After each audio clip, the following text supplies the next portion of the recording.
Comment trouver le sens de la vie lorsqu'il n'est pas toujours évident? Et que faire quand on a l'impression d'avoir tout perdu?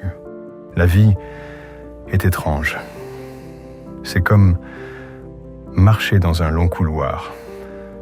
Parfois, des portes s'ouvrent et se ferment juste devant toi, mais tu ne le remarques même pas. Tu es trop occupé à courir après tes désirs, tes objectifs ou tes illusions.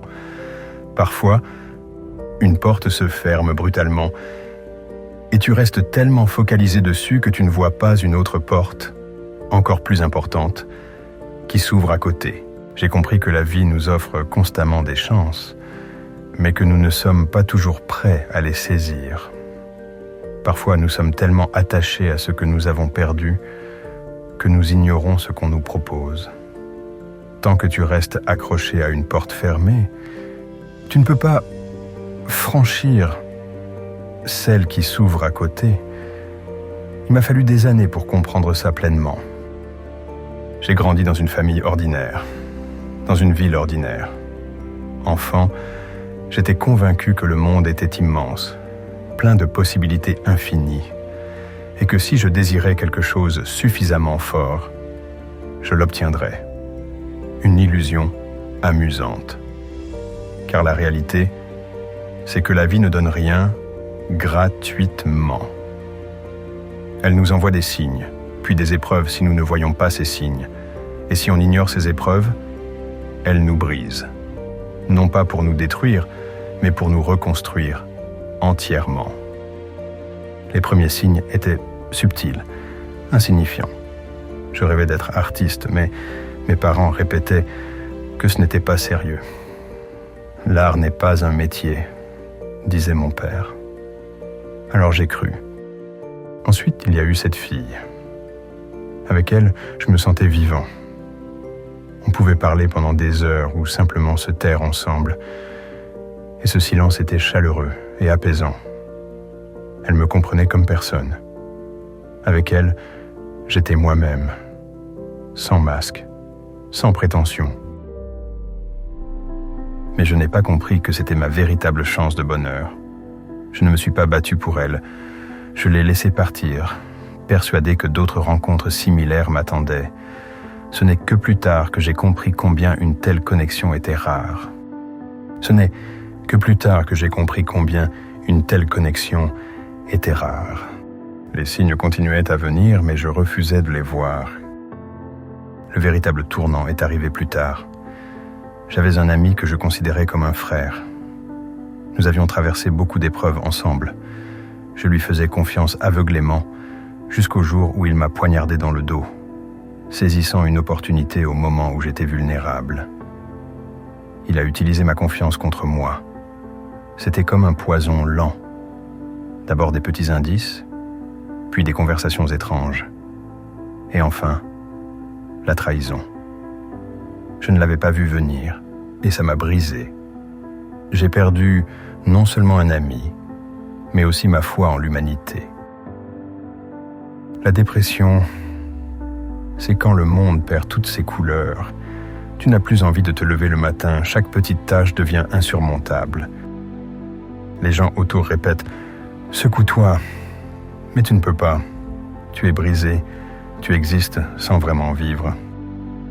Avec le recul, je me rends compte que ça m'a apporté un drôle de cadeau. Celui de me voir vraiment tel que je suis.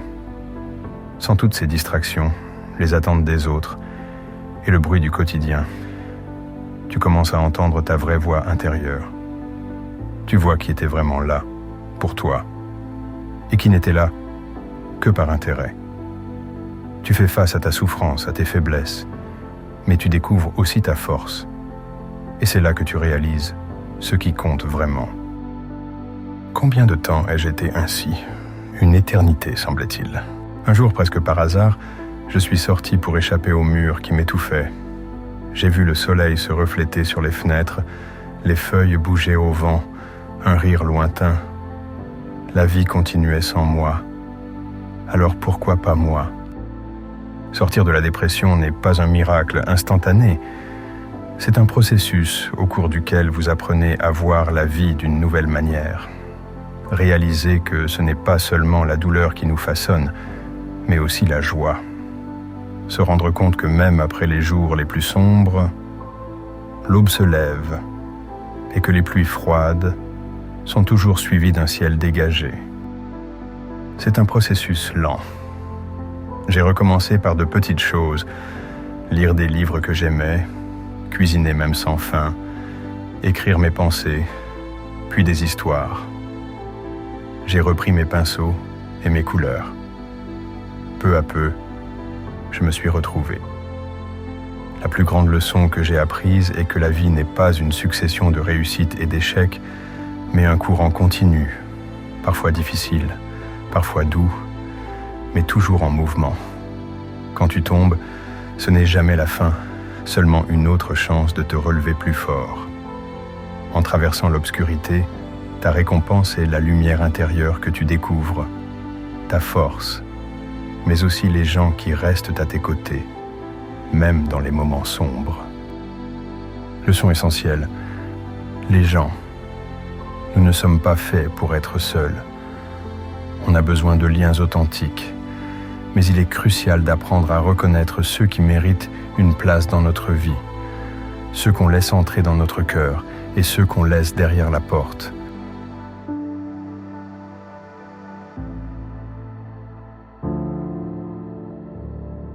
J'ai longtemps cru qu'on pouvait faire confiance à tout le monde, que l'amitié, c'était un truc incassable, que ceux à qui on s'ouvrait resteraient toujours à nos côtés. Mais avec le temps, j'ai compris que tout le monde ne voit pas l'amitié comme toi. Tout le monde n'aime pas comme toi tu aimes. Il y a une frontière délicate. Tu ne peux pas t'isoler après avoir été blessé. Ce n'est pas une protection. C'est la mort lente de ton âme. Mais accueillir tout le monde n'est pas non plus la solution. Les vraies personnes ne font pas d'ombre à ton soleil, elles marchent à tes côtés et t'aident à briller encore plus. Il faut observer au-delà des paroles et des sourires et voir les actes et les intentions. Souvent, les gens révèlent leur vraie nature bien avant leur trahison, mais nous préférons ignorer ces signes. Je n'ai pas trouvé une réponse définitive sur le sens de la vie, mais j'ai compris que ce sens n'est pas un cadeau du destin, ni une réponse toute prête. C'est quelque chose que tu crées toi-même, à travers tes erreurs, tes douleurs, tes pertes. Mais en retour, tu gagnes en force, en sagesse et en profondeur.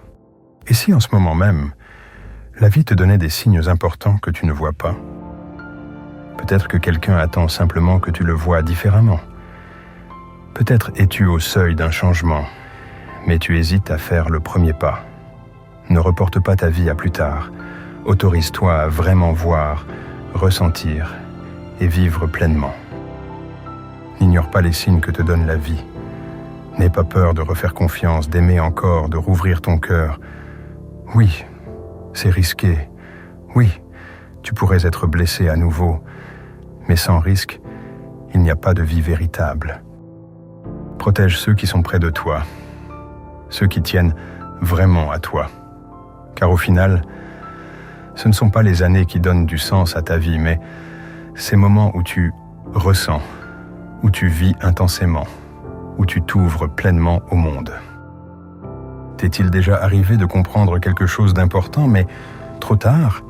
Que dirais-tu à toi-même si tu pouvais revenir en arrière? Raconte-moi ça en commentaire, s'il te plaît.